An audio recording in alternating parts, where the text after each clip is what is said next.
This is an electron. It's a charged particle with a negative charge. This is a proton.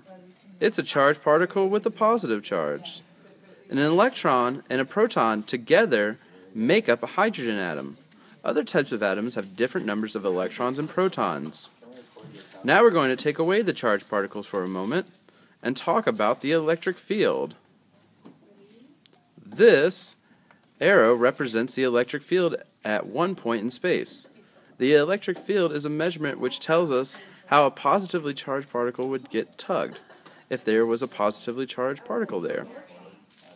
See, a positively charged particle gets tugged in the direction of the electric field arrow. A negatively charged particle gets tugged in the opposite direction of the electric field. We can measure the electric field at any point in space and represent its value at all these places by drawing many arrows.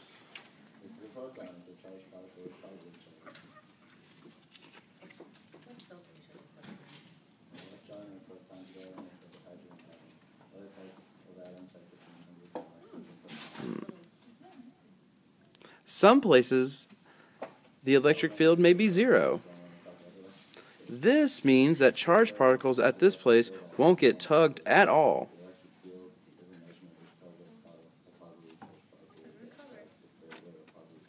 When an electron and a proton are both present, they make a complicated electric field pattern around themselves. We're going to focus today on what the field looks like at just one point. The sun is very hot. This means that atoms and molecules in the sun are constantly jiggling around. Let's watch them jiggle. When the electron jiggles to the left, the electric field points to the left. When the electron jiggles to the right, the electric field points to the right.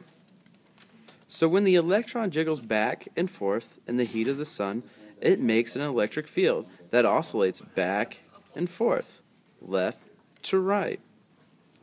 Through the magic of physics, an electric field that's constantly changing creates a magnetic field that is itself constantly changing.